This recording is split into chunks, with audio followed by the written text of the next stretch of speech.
My name is Emma Carter, 55 years old, and I'm sitting at a wobbly kitchen table in my small Chicago apartment, the kind with peeling paint and a window that rattles when the wind blows.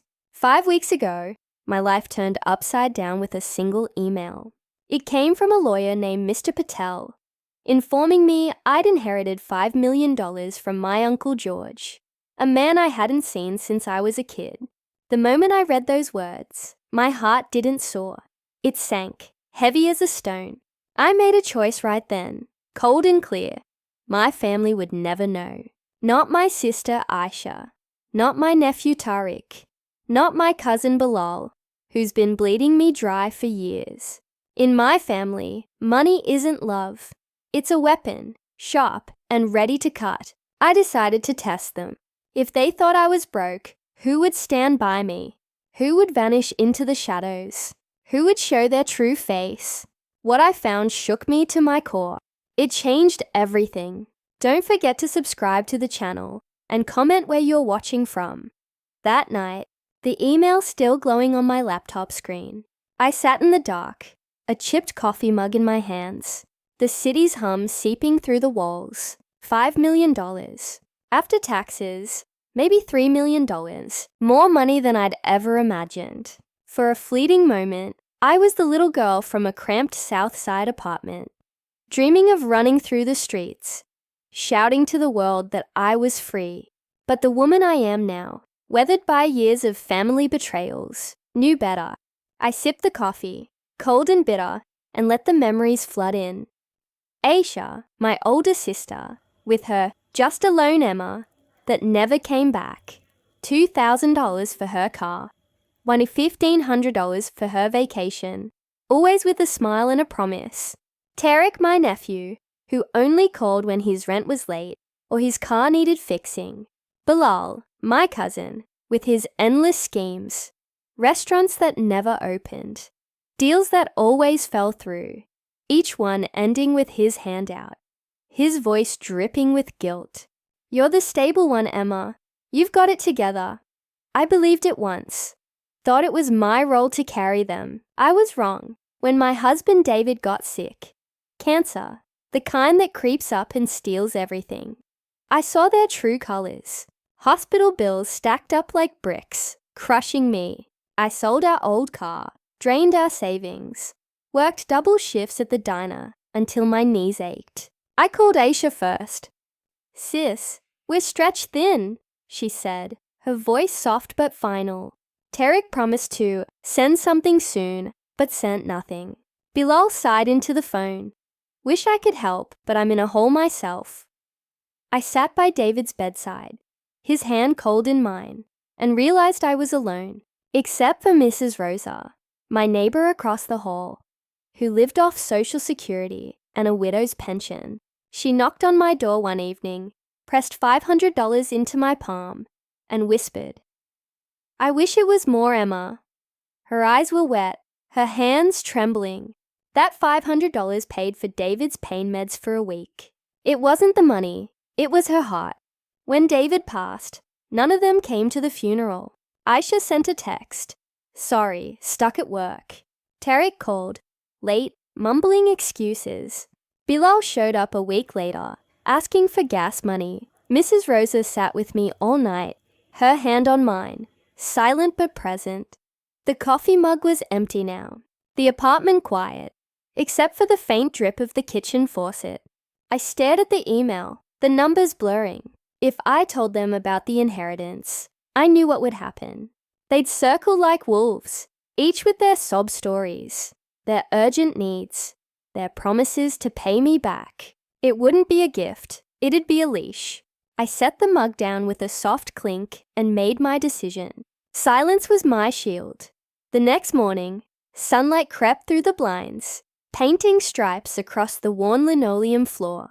I brewed another pot of coffee, strong and black, the way David liked it. The aroma filled the small space, grounding me as I opened my laptop and searched how to hide an inheritance. Articles about blind trusts popped up. Ways to shield my name, keep the money untouchable. My fingers hesitated, but I pressed on. I found a law firm downtown, Patel and Associates, and dialed. A woman's voice answered, crisp. How may I direct your call? I cleared my throat, my voice lower than usual. I need to speak with Mr. Patel about estate planning. A pause then. We have an opening tomorrow at 11 a.m. Will that work? I scribbled the address on a napkin. Yes, I said, and hung up. The silence of the apartment pressed in again, but it felt different now, charged, like the air before a storm. This place, with its creaky floors and faded curtains, was all I had left of David. We'd laughed here, fought here, planned a life here. The thought of filling these walls with my family's greedy voices made me sick. That night, I sat on the balcony, the city lights twinkling below like scattered stars. My neighbor, Mr. Lopez, waved as he walked his dog. I raised a hand, envying his ignorance of the secret, burning a hole in my pocket. My phone buzzed. A text from Bilal. Emma, need a quick favor. Can we talk? I stared at the words, my jaw tightening. This was exactly why I couldn't tell them. The money wasn't even in my account yet, and already the claws were out. I pocketed the phone and went inside, the balcony door clicking shut behind me. The next morning, I put on my best coat, a navy one with a loose button, and took the bus downtown. The law firm's lobby smelled of polished wood and money. Mr. Patel greeted me with a firm handshake, his silver hair neat, his eyes sharp behind glasses. Ms. Carter, let's step into my office. I followed, clutching the email printout like a lifeline. Once the door closed, I slid it across his desk. He scanned it, his eyebrows lifting briefly, before his face settled into professionalism. I see, he said softly. We can protect your identity with a blind trust. But first, tell me, what do you want this money to do for you? The question hung in the air. I opened my mouth, then closed it. What did I want? Security, of course. Freedom, definitely. But more than anything, I wanted truth. I wanted to know if my family cared for me, or just what I could provide. I want it quiet, I said finally. And I want control. If I help anyone, it's my choice. He nodded, jotting notes. We'll set it up. It'll take a few weeks, but the funds will be untouchable except by you. I exhaled, relief mixing with dread. On the bus ride home, the city blurred past. Taxis honking. People rushing. I thought about every time I'd been their safety net. Every holiday where I was a wallet instead of a guest. What did I want this money to do? That night, the answer came, slow but certain. I wouldn't tell them about the inheritance. I'd tell them I was broke, job gone, rent due, on the verge of losing everything. I'd ask for $5,000, a small amount compared to what I'd given them over the years. I wanted to see who'd step up, who'd walk away. I sat at the kitchen table, a candle flickering, and pulled out an old leather journal David had given me. Its pages were yellowed, the spine cracked. I wrote their names. Aisha, Tariq, Bilal, and after a pause, Mrs. Rosa. Beneath each, I left space for their responses. My pen pressed hard, the ink bleeding through. Was this cruel? Maybe. But after a lifetime of being their anchor, I needed to know. The candle flame danced as I closed the journal. The apartment silent except for the clock's steady tick. Tomorrow I'd make the first call. The next morning I woke before dawn, the city still asleep. I brewed coffee, the pot hissing, and rehearsed my lines. I lost my job, I murmured, testing the words. Rent's overdue. I need $5,000 to keep the apartment. It sounded real because it wasn't far from the truth. When David was sick, I'd come close to losing this place. Maybe that's why the lie came so easily. I pictured their reactions. Aisha would sigh, offer sympathy but no cash. Tariq would laugh, brush it off. Bilal would spin a story about his own troubles. And Mrs. Rosa. My gut told me she'd try to help, even if it broke her. I rubbed my eyes, the coffee gone cold. My thumb hovered over Aisha's number. She was my sister, my blood. If anyone would surprise me, it'd be her. I dialed. She answered on the third ring, voice bright, distracted. Emma, what's up? Everything okay? I let my voice shake. Not really, Aisha. I wouldn't call if it wasn't serious. I lost my job. Rent's piling up. I need $5,000 to avoid eviction. Silence stretched. I could almost hear her weighing her new kitchen remodel against my crisis. Then, oh, Emma, that's terrible. But we just paid the kids' tuition and the house. Maybe in a couple months? Her voice was soft, practiced. I nodded, though she couldn't see. I get it, I said flat. Thanks for listening. She rushed on. We'll figure something out, okay? But the call was over.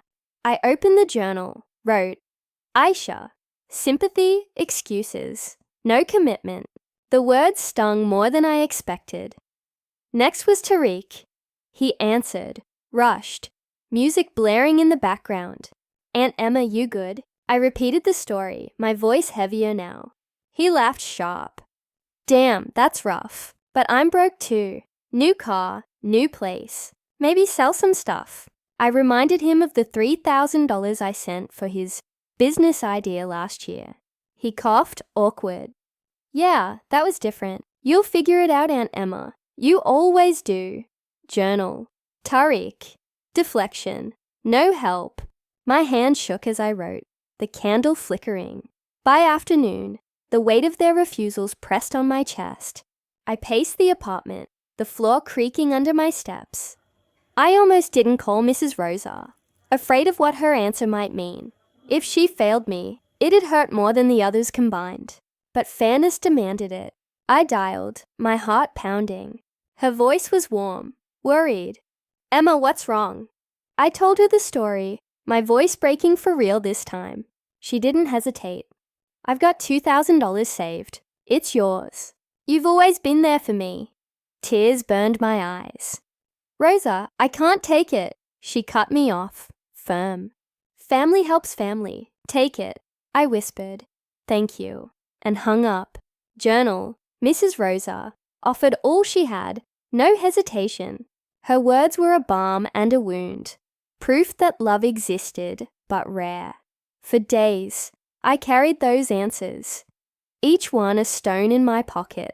The journal grew heavier, the candle burned lower. I met my old friend Joe, a retired bus driver who'd known David and me for years. We sat at a diner, the kind with sticky tables and coffee that tasted like ash. I told him everything, the inheritance, the test, the refusals. He listened, his calloused hands folded, his eyes steady.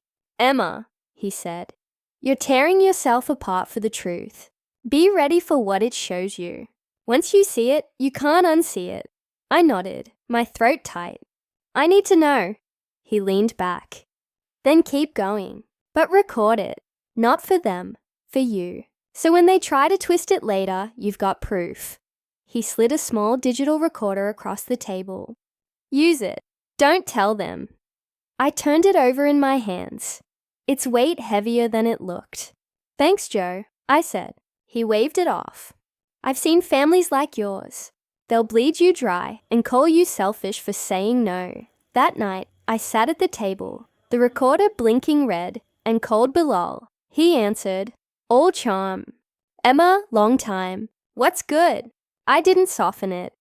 I'm in trouble, Bilal. Job's gone. I need $5,000 to keep the apartment. He laughed, too loud. Man, you too? I'm broke, cousin. Maybe sell that old furniture. I pressed. I gave you $4,000 for your restaurant idea 2 years ago. Silence then. That was different. You'll pull through. Journal. Bilal. Hollow laugh. No help. The recorder caught every word. A mirror I couldn't ignore. The next day, I pushed further. I wanted to see what they'd do if they thought I was truly falling apart. Not just broke, but broken. I called Aisha again, the recorder running. Sis, it's worse now. The landlord's sending eviction papers. I don't know if I can keep going. Her pause was long, calculating. Emma, if it's that bad, maybe sell the apartment. You could stay with us for a bit. A bit. I heard the catch. Temporary to ease her guilt. Would you take me in? I asked, quiet. Silence. Then, it's complicated, you know, with the kids. Journal. Aisha. Offers temporary shelter. No commitment. Tariq was next. Aunt Emma, you're not serious, he said, almost annoyed. If you're getting evicted, crash somewhere else. My place is too small. Journal. Tariq. Dismissal. No offer. Bilal came by unannounced a few days later, his smile too wide. Heard you're in a bind, Emma. I could buy this place. Cheap. Save you from the bank. I stared at him. The recorder hidden in my pocket. You'd buy my home? He shrugged. Yeah, flip it. Maybe rent it out. Win-win. Win for him. Exile for me. Journal. Bilal. Vulture. Predatory offer. Each refusal, each scheme, built a strange strength in me. Joe was right. Every failure was a release. Cutting the strings they'd tied around me. A week later, I called them to the apartment. Aisha arrived first, clutching a Tupperware of food like a peace offering. Tariq came next, eyes darting to the stack of fake bills I'd left on the counter. Bilal swaggered in, already talking about helping me. The recorder hummed under the table. Aisha spoke first, soft. Emma, sell this place. We can figure out where you'll go. Tariq nodded. Yeah, don't let it go to the bank for nothing. Bilal leaned forward. I'll take it off your hands. Cash deal. Their voices clashed, each staking a claim on what they thought was mine to lose. I let them talk, their greed filling the room like smoke. Finally I stood. This apartment isn't just a home. It's a mirror. And tonight, you showed me who you are. I pulled out the recorder, its red light blinking. Every word, every offer, every excuse. Recorded. Aisha gasped, her hand to her mouth. Tariq's face reddened. Bilal leaned back, smirking but pale.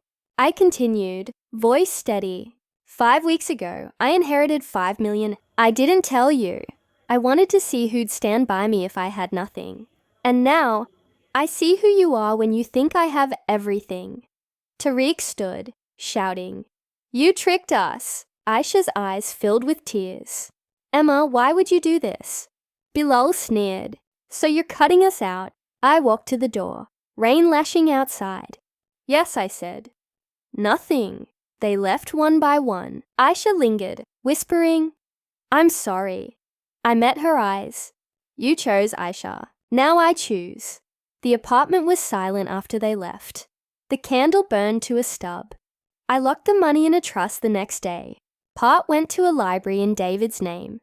Part to a shelter for women. Part to help people like Mrs. Rosa, who give without expecting. The phone rang. Angry voicemails from Tariq. Pleading texts from Aisha. Silence from Bilal. I didn't answer. The money wasn't my weapon. It was my mirror. It showed me who they were and who I am. Thank you for watching. If you liked this story, hit like, subscribe, and comment what you thought. Click the playlist for the next story.